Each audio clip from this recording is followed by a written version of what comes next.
أعوذ بالله من الشيطان الرجيم. بسم الله الرحمن الرحيم. لا أقسم بيوم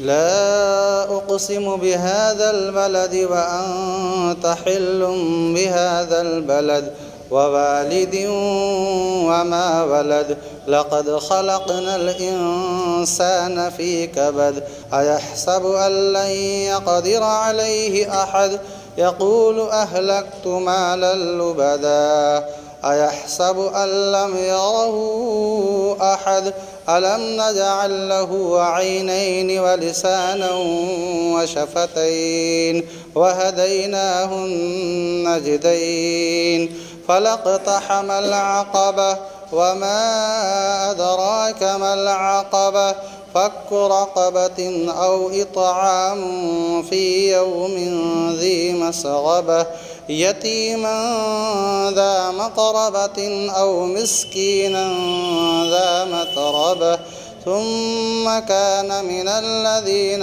آمنوا وتواصوا بالصبر وتواصوا بالمرحمة أولئك أصحاب الميمنة والذين كفروا بآياتنا هم أصحاب المشأمة عليهم نار موصدة۔ یہ سورت جو آپ کے سامنے تلاوت کی گئی سورہ بلد ہے۔ بلد کے معنی آتے ہیں شہر کے، اور اس سورت کے شروع میں اللہ تعالیٰ نے شہر یعنی شہر مکہ کی قسم کھائی ہے، اس لیے اس سورت کا نام ہی سورۃ البلد رکھا گیا ہے۔ اور یہ مکی ہے، یعنی اللہ کے نبی علیہ السلام کے ہجرت مدینہ سے پہلے یہ سورت نازل ہوئی۔ وہی 20 آیتاً، اور اس میں 20 آیتیں ہیں۔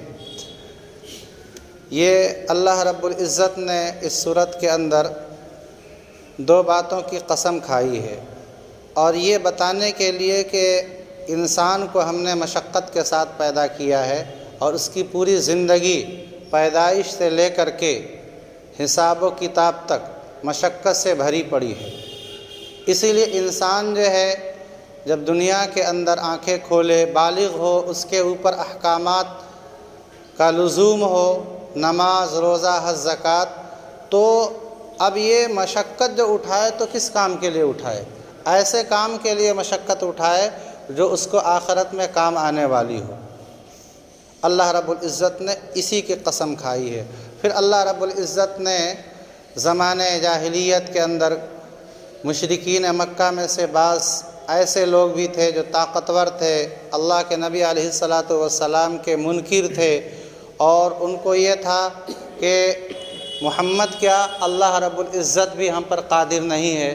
پھر اللہ رب العزت نے کہا کہ تم یہ سمجھتے ہو کہ تم پر کوئی قادر نہیں ہے، تم کسی کے بس میں نہیں ہو، یہ تمہاری غفلت ہے، ہم ہر چیز پر قادر ہیں، ہم تم پر بھی قادر ہیں۔ اور کون ہے جس نے جو ہے تمہیں آنکھیں دی؟ کون ہے جس نے تمہیں زبان دیا؟ وہ کون ہے جس نے تمہیں ہونٹ دیے؟ اور پھر اللہ رب العزت نے کہا ان سبوں کا تقاضا یہ تھا، ان نعمتوں کا، کہ تم ہمارا شکریہ ادا کرتے، ہم پر ایمان لے آتے اور نیک عمل کرتے۔ جن نیک اعمال میں سے اللہ رب العزت نے کچھ کا تذکرہ کیا ہے کہ تم کسی غلام کو جو غلامی کی زنجیر میں بندھا تھا اس کو اس سے آزاد کرا دیتے، کسی بھوکے کو کھانا کھلا دیتے، اور بھوکے کو کھانا کھلانا ویسے بھی ثواب کا کام ہے، لیکن اگر تمہارا رشتہ دار ہو، اور کیسا رشتہ دار؟ جو یتیم ہے، جس کے باپ کا بچپنے میں انتقال ہو گیا ہے، اس کی کوئی کفالت کرنے والا نہیں ہے، اگر تم اس رشتہ دار کو کھانا کھلاتے تو تم کو ایک تو کھانا کھلانے کا، اور دوسرے صلہ رحمی کا کہ تمہارا رشتہ دار تھا، تم نے اس کے ساتھ اپنا تعلق قائم رکھا، دو جو ہے ثواب ملتا۔ اور اگر کوئی تمہارے رشتہ دار میں کوئی ایسا یتیم نہ ملتا تو کوئی غریب جس کے پاس کچھ بھی نہ تھا، اسی کو کھانا کھلا دیتے، یہ سب نیک اعمال تھے۔ اور اس کے بعد اللہ تعالیٰ نے یہ کہا کہ تم ایمان کے ساتھ ساتھ ایمان پر ڈٹے رہتے، دوسروں کو ایمان پر جمے رہنے کی اور اسی طرح سے اللہ کی طرف سے جو آزمائشیں آتی ان پر جمے رہنے کی اور دوسروں کے ساتھ محبت کا معاملہ کرتے تو یقیناً تم جنتی ہو جاتے، تم یقیناً تمہارا نام اعمال تمہارے داہنے ہاتھوں میں ملتا۔ دیکھیے سورت کا ترجمہ دیکھیے، اس کے ضمن میں جو تھوڑی تھوڑی باتیں آئیں گی اس کو بھی بتاؤں گا۔ لا اقسم بهذا البلد، میں قسم کھاتا ہوں اس شہر یعنی شہر مکہ کی۔ اللہ رب العزت نے مکہ شہر کی، ایسے ہی ووالد وما ولد، اور قسم ہے باپ کی، وما ولد اور اس کی اولاد کی۔ باپ سے مراد حضرت آدم علیہ السلام ہے، کیونکہ حضرت آدم علیہ السلام سب کے باپ ہیں، اور جتنے بھی انسان چاہے وہ مسلمان ہوں یا کافر ہوں سب حضرت آدم علیہ السلام کی اولاد ہیں۔ اللہ تعالیٰ نے دو چیز کی قسم کھائی، ایک شہر مکہ کی قسم کھائی کیونکہ مکۃ المکرمہ کو اور شہروں کے مقابلے میں جو عزت، جو شرافت، جو فضیلت حاصل ہے وہ کسی اور مقام کو حاصل نہیں ہے، خود اس کی ذات کے اندر اللہ نے شرافت رکھی ہے۔ چنانچہ حضرت عدی ابن حاتم عبداللہ ابن عدی رضی اللہ تعالیٰ عنہ کی روایت ہے کہ اللہ کے نبی علیہ السلام کو جب مکہ چھوڑنے پر مجبور کیا گیا، دشمنوں نے خوب ستایا، 13 سال تک آپ نے دعوت و تبلیغ کا کام کیا، لیکن جب آپ کو وہاں سے نکلنے پر مجبور کر دیا گیا اور آپ بھی اللہ کی حکم سے مدینہ کی طرف ہجرت کرنے لگے تو ایک مرتبہ آپ نے اپنے شہر مکہ کو مخاطب کرتے ہوئے کہا کہ اے وہ مقدس سرزمین، میں تجھے ہرگز نہ چھوڑتا اگر یہ یہاں کے باشندے مجھے تم کو چھوڑ کر کے نکلنے پر مجبور نہ کرتے، اس لیے میں تم کو، اور آپ دیدہ ہو کر کے آپ نے یہ بات کہی تھی، آنکھوں میں آنسو تھا۔ تو یہ شہر مکہ بڑا مقدس شہر ہے، اور اللہ تعالیٰ نے ان دونوں قسموں کے بعد بیچ میں یہ بات بھی کہی ہے وَأَنْتَ حِلٌّ بِهَذَا الْبَلَدِ، کہ ایک تو یہ شہر مقدس ہے اور آپ خود اس شہر کے اندر ہیں، تو اس شہر کی عظمت اور عزت آپ کی وجہ سے اور بڑھ جاتی ہے۔ أَنْتَ حِلٌّ بِهَذَا الْبَلَدِ، جب آپ اس شہر میں موجود ہیں تو اس شہر کی عظمت اللہ کے اور بڑھ جاتی ہے۔ ہوتا ہے مکان کو کبھی کبھی مکین کی وجہ سے بھی فضیلت حاصل ہوتی ہے، اور میں نے بتایا یہاں مکان یعنی مکہ کو اللہ کی طرف سے فضیلت حاصل ہے پہلے سے، اور نبی علیہ السلام کی وجہ سے اس کی فضیلت اور بڑھ گئی ہے۔ ایک معنی تو یہ ہے، اور ایک معنی یہ ہے حلٌ کا کہ آپ کے لیے اس شہر میں قتال حلال ہے۔ مشرکین مکہ میں سے بعد اللہ کے نبی علیہ السلام کے ہاتھوں فتح مکہ کے روز جب آپ مکہ کو فتح کیے اس وقت مارے گئے تھے، اور کچھ کو مارنے کا آپ نے حکم دیا تھا۔ ویسے عام اعلان آپ صلی اللہ علیہ وسلم نے یہ کیا تھا کہ لا تثریب علیکم اليوم، کہ آج میں تمہیں وہی کہوں گا جو حضرت یوسف علیہ السلام نے اپنے بھائیوں کے بارے میں کہا تھا، لا تثریب علیکم اليوم، آج تم سے کوئی باز پرس نہیں ہوگی۔ لیکن کچھ لوگ ایسے تھے کہ جن کا اللہ کے نبی علیہ السلام نے خون حلال کر دیا تھا، اس میں سے جو ہے عبداللہ ابن خطل بھی تھا اور حضرت اکرمہ بھی تھے جو ابو جہل کے لڑکے تھے۔ اللہ تعالیٰ نے ان کے حصے میں ایمان مقدر کیا تھا، ان کا بھی خون مباح ہو گیا تھا، یہ بھاگ کر کے جا رہے تھے ملک شام، بیوی ان کے ایمان لے آئی تھی، بیوی پکڑ کر کے لے آئی اور آ کر کے نبی علیہ السلام کے قدموں میں گر پڑے، باہر کے اللہ کے نبی نے ان کا توبہ قبول فرما لیا۔ تو آپ صلی اللہ علیہ وسلم کے لیے مکہ اس دن صرف حلال ہوا تھا، باقی کسی کے لیے مکہ حلال نہیں ہوا۔ اس کو قرآن نے کہا وَأَنْتَ حِلٌّ بِهَذَا الْبَلَدِ، کہ آپ کے لیے مکہ آج کے دن حلال ہوا ہے، کسی اور کے لیے مکہ حلال نہیں ہوا۔ اور حلال کا ایک معنی یہ بھی ہے کہ یہ مشرکین مکہ کتنے خبیث ہیں، کتنے گندے ہیں کہ یہ مکہ کے اندر ایک پرندے کو مارنے کو حرام سمجھتے ہیں، جبکہ مشرک ہیں، کافر ہیں، لیکن مکہ کی عظمت کی وجہ سے مکہ کے پرندوں کا شکار کرنا جیسے آج حرام ہے ویسے وہ بھی حرام سمجھتے تھے، ان کا عقیدہ تھا۔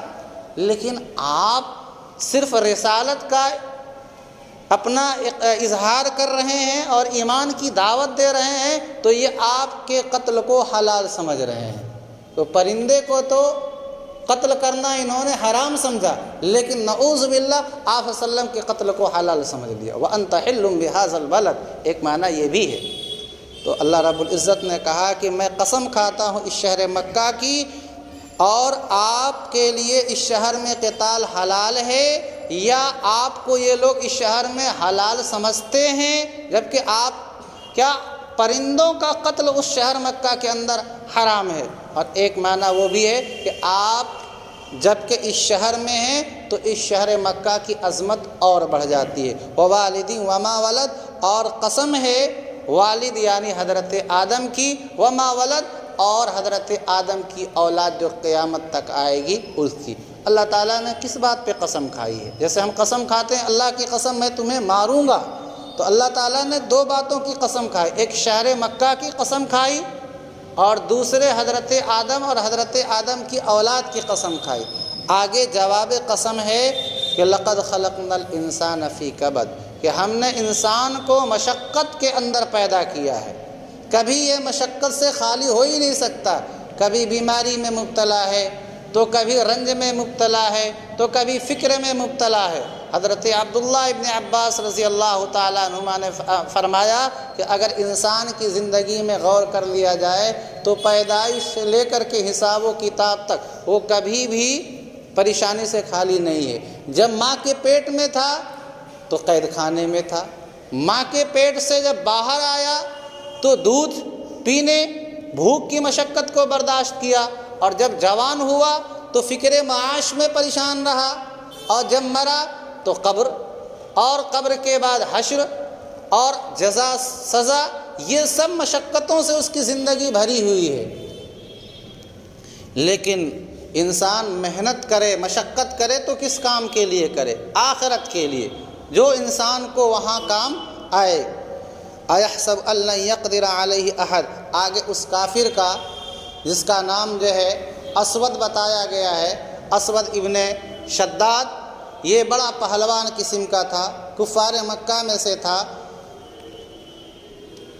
گائے کی کیا چمڑی اس کے اوپر کھڑا ہو جاتا تھا اور 10 لوگ مل کر کے اس کو کھینچتے تھے، لیکن اس کے دونوں پیر ہلتے نہیں تھے، حتیٰ کہ وہ چمڑا پھٹ جاتا تھا جو انتہائی مضبوط ہوتا تھا، لیکن اس کے پیر ہلتے نہیں تھے۔ اس نے نبی علیہ السلام سے مقابلہ بھی کیا، اور اللہ کے نبی علیہ السلام نے کئی مرتبہ اس کو پٹخنی دی۔ تو وہ یہ کہتا تھا کافر کہ ہم کسی کے بس میں نہیں، ہم کو کوئی پٹخ نہیں سکتا ہے، کیونکہ اس کے پاس جسمانی طاقت تھی۔ اَيَحْسَبُ أَن لَّن يَقْدِرَ عَلَيْهِ أَحَدٌ، کیا یہ کافر سمجھتا ہے کہ اس پر کسی کو قدرت نہیں ہے؟ يَقُولُ أَهْلَكْتُ مَالًا لُبَدًا، اور نبی علیہ السلام کو روکنے کے لیے یہ اور اس طرح کے مشرکین خوب مال خرچ کرتے تھے۔ تو وہ کہتا ہے کہ اہلکت مالا لبدا، میں نے خوب مال خرچ کیا ہے، لیکن کس کام میں خرچ کیا؟ گناہ کے کام میں خرچ کیا ہے، اور وہ خوب اس کو کہہ رہا ہے، حالانکہ وہ اللہ کی نظر میں بہت تھوڑا ہے۔ ایک تو گناہ کے کام میں خرچ کیا اور اس پر شیخی بگاڑ رہا ہے اور اس کو زیادہ بتا رہا ہے۔ اللہ تعالیٰ فرماتے اَيَحْسَبُ أَن لَّمْ يَرَهُ أَحَدٌ، کیا وہ یہ سمجھ رہا ہے کہ اسے کوئی نہیں دیکھ رہا ہے کہ وہ کس کام میں یہ مال خرچ کیا؟ نبی علیہ السلام کی دعوت کو روکنے کے لیے گناہ کے کام میں خرچ کیا، اور خرچ کیا جو ہے اتنا، اور بتا رہا ہے کہ اتنا خرچ کیا۔ تو اللہ تو دیکھ رہا ہے نا کس کام میں خرچ کر رہے ہو اور کتنی مقدار میں خرچ کر رہے ہو، اس لیے اللہ سے کوئی چیز ڈھکی چھپی نہیں ہے۔ یہ انسان کو باز رہنے کے لیے اللہ تعالیٰ نے کہا۔ پھر اللہ رب العزت کچھ اپنے انعامات، کچھ اپنی نعمتیں جو انسان کی ذات کے اندر ہے، کہ انسان اگر غور کر لے تو اللہ کی قدرت، اللہ کی طاقت کا قائل ہو جائے۔ اللہ تعالیٰ نے فرمایا الم نجعل لہ عینین، کیا ہم نے اس انسان کو، ہر ایک اس کا مصداق ہے، ہم سبوں کو اللہ نے دو آنکھیں دی ہیں، ہم سب بھی اس کے مصداق ہیں، کیا اللہ تعالیٰ نے انسان کو دو آنکھیں نہیں دی؟ اور دو آنکھوں کے بارے میں بھی کیا اللہ نے حکمت اپنائی کہ ان دونوں آنکھوں کو اللہ تعالیٰ نے ان کے اندر روشنی عطا کی، اور اس کے اوپر ایسا پردہ اللہ نے دیا کہ اگر کوئی مضر چیز، نقصان دہ چیز سامنے آتی ہے تو آٹومیٹک از خود آنکھ بند ہو جاتی ہے۔ پھر اللہ رب العزت نے اوپر بھی ایک مضبوط ہڈی اور نیچے بھی ایک مضبوط ہڈی رکھی کہ اگر انسان گرے تو اس نازک آنکھ کو نقصان نہ پہنچے۔ اور پھر اللہ رب العزت نے پلک اور اس کے اوپر بھون، یہ سب بال رکھے تاکہ اس کے اندر کوئی گندگی داخل ہونا چاہے تو اس سے اس کی حفاظت ہو سکے۔ اللہ تعالیٰ نے اسی کو الم نجعل لہ عینین، کیا ہم نے اس کو دو آنکھیں نہیں دی، ولسانہ، اور ہم نے اس کو زبان نہیں دیا جس زبان کے ذریعے سے وہ اپنے دل کی بات لوگوں سے کہہ لیتا ہے۔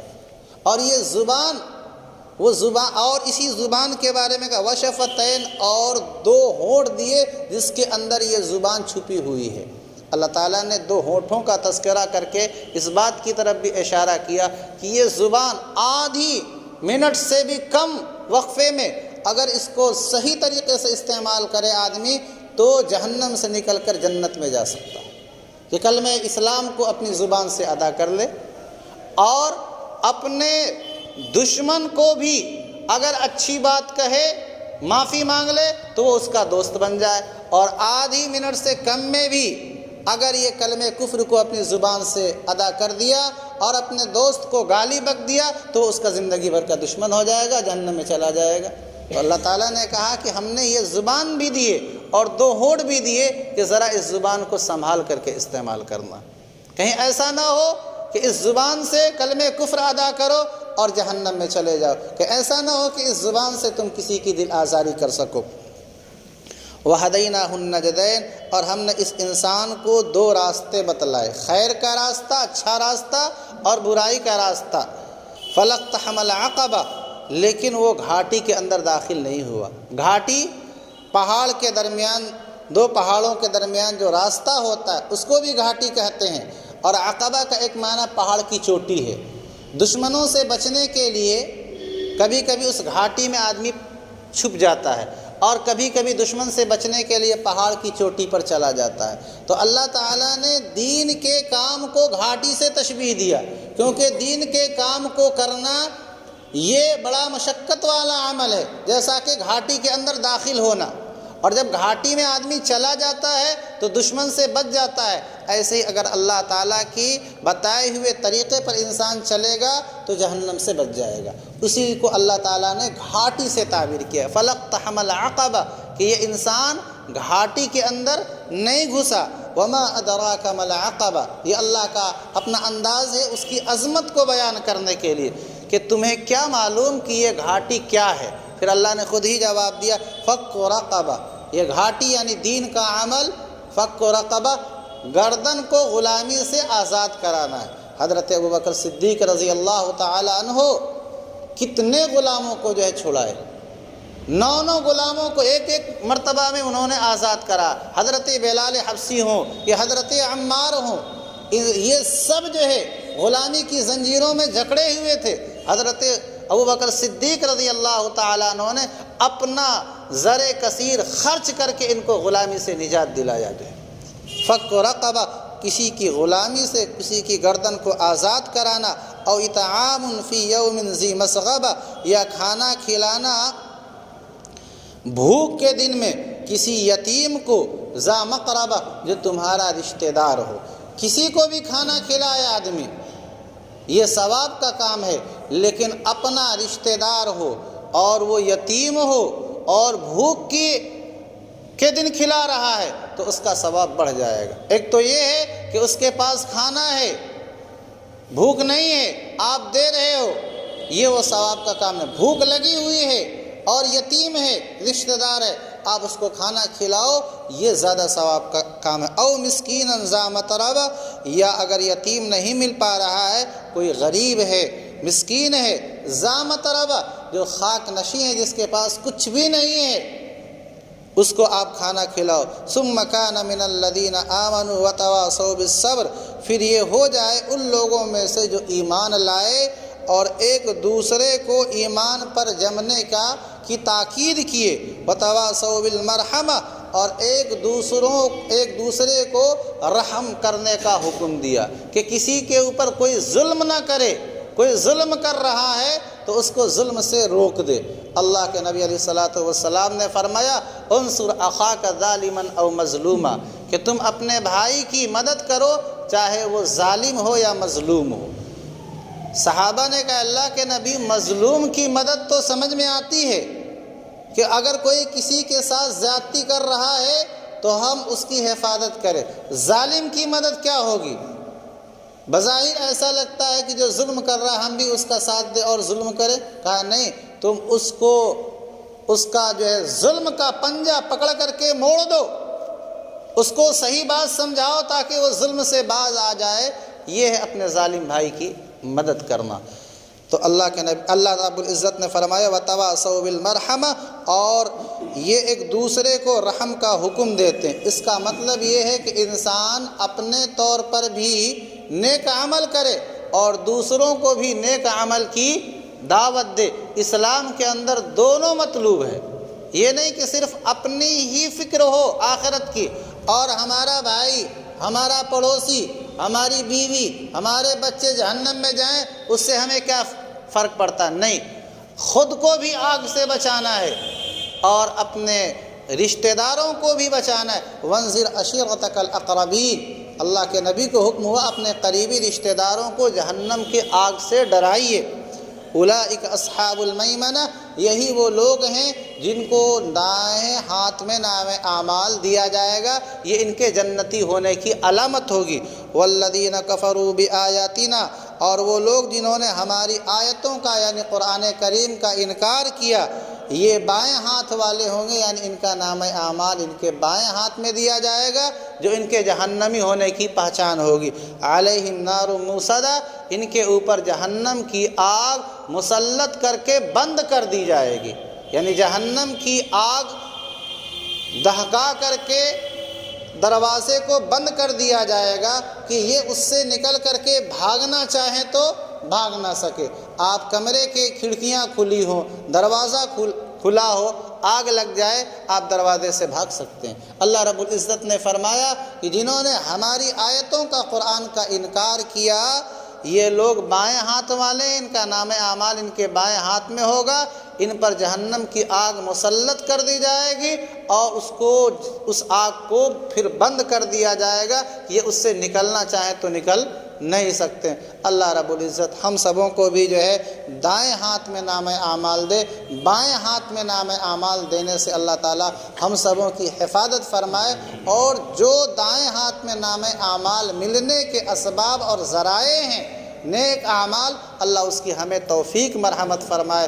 جو ہم پڑھتے پڑھاتے سنتے سناتے ہیں، اللہ تعالیٰ اس کو ہمارے لیے ذخیرہ آخرت بنا لے، ہمارے لیے بھی اور ہماری اولاد کے لیے بھی اور ہمارے ماں باپ کے لیے بھی اور ہمارے جملہ رشتہ داروں کے لیے بھی۔ اب ہم حضرات آپ حضرات دعا فرما لیں، اللہ تعالیٰ جو ہے ہم سبوں کی مغفرت فرما دے۔